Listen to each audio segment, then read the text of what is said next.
جو दिल इस दुनिया में मखलूक़ात के लिए नरम होते हैं, मरने के बाद उनकी रूहों को एक आला मकाम दिया जाता है। जी हाँ नाज़रीन, आज की मूवी की कहानी कुछ ऐसा ही है। दिखाया जाता है कि जनूबी कोरिया के एक इलाके में एक बुलंद बाला इमारत आग की लपेट में आ जाती है। अचानक फायर फाइटर किम एक बच्चे को अपने बाजुओं में मजबूती से थामे हुए उस इमारत से कूद पड़ता है। एक रस्सी चंद लम्हों के लिए उनको सहारा तो देती है, मगर वो भी जल्द ही आग की लपेट में आ जाती है, जिसकी वजह से वो दोनों जमीन पर गिर पड़ते हैं। किम मजबूती से बच्चे को अपनी सीने से थामे हुए उसे बचा लेता है, मगर खुद उसका सर जमीन से जोर से टकरा जाता है और उसकी जिंदगी की झलकियां उनकी आंखों के सामने गुजरने लगती हैं। बच्चा अपने वालिदैन की तरफ दौड़ता है और किम इसके पीछे जाता है ताकि चंद कुछ सवालात कर सके, मगर परिवार उसे मुकम्मल तौर पर नज़रअंदाज कर देती है। अचानक कोई आवाज़ उसका नाम पुकारती है। जब वो मुड़कर देखता है तो ली और ही उसका इंतज़ार कर रहे होते हैं। वो खुद को आलमी अरवाह में मौत के निगहबान के तौर पर मुतारिफ करवाते हैं और किम को कहते हैं कि वो इस दुनिया से गुजर चुका है, यानी कि मर चुका है। ली उसे बताता है कि वो यहाँ उसकी तरफ 40 दिनों में 7 आजमाइशों की नुमाइंदगी के लिए आए हैं और ये कि किम एक मिसाली इंसान है। उसके जहन में सिर्फ अपनी मौत और अपनी बेजुबान माँ की फिक्र होती है, मगर उससे पहले कि वो मज़ीद एहतजाज कर पाए, एक दरवाज़ा खुलता है और उसकी रूह को खींच लिया जाता है। उधर गार्डियन गैंगरेन किम की तदफीन के मौके पर आता है, जहाँ उसकी माँ उसकी तस्वीर को बेहिसी से देख रही होती है। उसका दूसरा बेटा सो होंग उसे वहाँ से ले जाने की कोशिश करता है। उनके ताबूत उठाने का वक्त करीब होता है, मगर उसकी माँ बस बेसाकित सी रहती है। गार्डियन मौत के दरवाजे पर किम को यमरा की एक मुजस्मा दिखाता है। मौत के बादशाह और आखिरी जज गैंगरेन भी इनके साथ शामिल होता है। वो खुद को निगहबान टीम का सरदार जाहिर करता है और बताता है कि पिछली सदी में उसने 39 रूहों की नई जिंदगी दिलाने में मदद की है। वो फिर से किम को एक मिसाली इंसान यानी कि पार्गन कहता है। जब ली किम की मौत के टिकट डोर के सिस्टम पर डाल देता है तो उसकी तस्दीक होती है कि किम एक काबिल इज्जत पार्गन है। ऐसा एजाज़ जो 19 साल में किसी को नहीं मिला। ये दर्जा उस शख्स को दिया जाता है जो किसी और की जान बचाते हुए मरता है, और ये उसके दोबारा जन्म लेने के इम्कानात को नुमाया तौर पर बढ़ा देता है। टीम को अब 29 दिनों में 7 जहन्नुम की सतहों से गुजरना होगा। अगर किम सब में कामयाब हो जाता है तो वो दोबारा जन्म पाएगा। हर शख्स की गुनाहों की शिद्दत के हिसाब से बादशाह उन सतहों का तरतीब बदल देता है। ये आजमाइश उन अमवात का जायजा लेती है जो जांच के मरहले में रूह की वजह से हुई हैं, चाहे डायरेक्ट ही क्यों ना हो। ली किम के माजी का जायजा लेता है और मालूम करता है कि किम एक बार आग में अपने साथी को बचाने में नाकाम रहा था। जमीन अचानक फट जाती है और किम खुद को एक पिलर के ऊपर पाता है जो लिपटी हुई लावे से घिरा हुआ होता है। रूहें चढ़ने की कोशिश कर रही होती हैं और किम उनकी मदद करना चाहता है, लेकिन जहन्नुम की आग में चीखने पर वो इन्हें छोड़ देता है। वकील उसका मुकदमा पढ़ते हैं कि किम ने अपने साथी को तन्हा छोड़ दिया जो मारा जाने वाला था। उनका दावा है कि अगर किम ने जल्दी अमल किया होता और खौफ पर काबू पाया होता तो वो उस आदमी को बचा सकता था। हालांकि इमारत आखिरकार फट गई।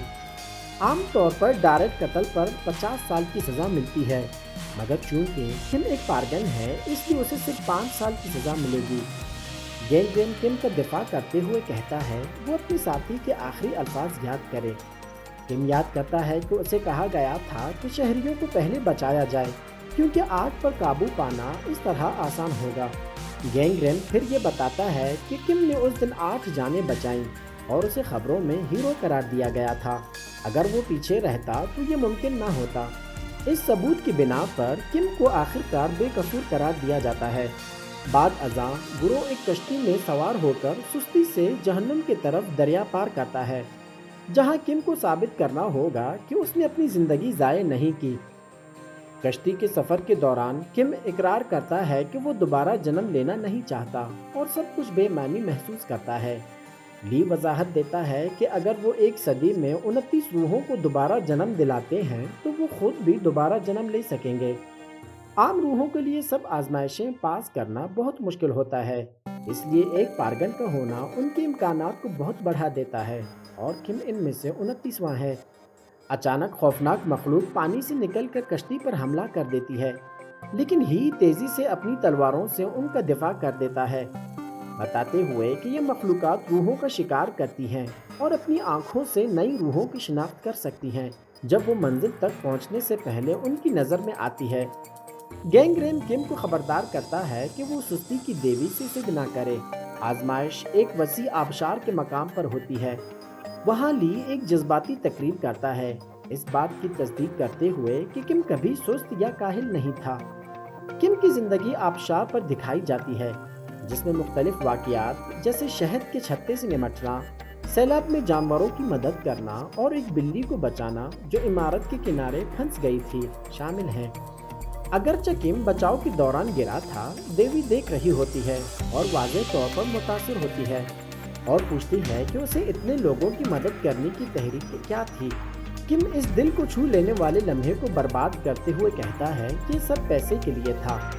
मायूस होकर देवी एक मैकेनिज्म चलाती है जो किम को आबशार की तरफ धकेलना शुरू कर देता है, जहां रूहें या तो दरिया के दरिंदों के हाथों खा ली जाती हैं या करीबी जजीरे पर बड़े पथरीले सतूनों से कुचल दी जाती हैं। ही और गैंग्रेन पानी में कूद कर प्लेटफॉर्म का जगह पकड़ लेते हैं। जब गैंग्रेन किम के पस मंज़र की वजाहत कर रहा होता है, तब मालूम होता है कि किम इंतहाई गरीब था और अपनी छुट्टियों में कई बार पार्ट टाइम काम करता था। इसकी मैच्योर ज़िंदगी में कभी भी छुट्टी नहीं हुई, क्योंकि उसे अपनी बीमार मां का इलाज करवाने और अपने भाई की ला स्कूल की फीस अदा करने के लिए पैसों की ज़रूरत थी। जब देवी को समझ आती है कि किम कोई खुदगर्ज नहीं बल्कि उसकी मजबूरी थी, तो वो उसे बेगुनाह करार देती है। अब गुरोह को ब्लेड जंगल से गुजरना होता है ताकि वो धोखा दही के जहन्नुम तक पहुंच सके, जहां रूह की कही हुई झूठ की जांच होती है। दरख्तों के पत्ते छुरी की तरह तेज होती हैं, इसलिए उन्हें किसी चीज को छूने से बचना होता है। अचानक गैंग्रेन किम को धक्का देकर एक दरख्त से टकरा देता है और इसकी तेज शाखें फौरन उसको जकड़ लेती हैं। किम चोटों की वजह से दर्द से चिल्लाता है, तो गैंग्रेन उसे डांटता है और उसे कहता है कि पहले ही समझा दिया गया था कि खिलाफ वर्जी की देवी से जिद ना करे। ही फिर आगे आता है और शाखों को काट कर किम को आज़ाद कर देता है और उसे ज़्यादा एहतराम से पेश आने को कहता है। वो समझाता है कि अगर सब कुछ बहुत अच्छे तरीके से हुआ तो किम को दोबारा जन्म लेने से पहले किसी प्यारे के ख्वाब में नज़र आकर अलविदा कहने का मौका मिल सकता है। अपनी माँ को दोबारा देखने का ख्याल किम को संजीदगी से काम लेने की तरगीब देता है। चूँकि किम एक पारगन है, उन्हें जंगल के आखिरी हिस्से को मुकम्मल करने के लिए एक तेज़ रफ्तार कश्ती पर सवार किया जाता है।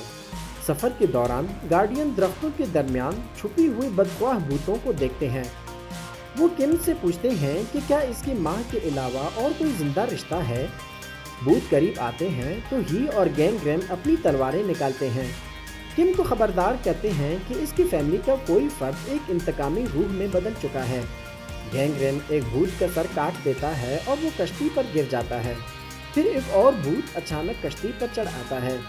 लड़ाई के दौरान गैंग्रेन पानी में गिर जाता है और कश्ती के किनारे से लटक जाता है ताकि टीम के साथ रह सके।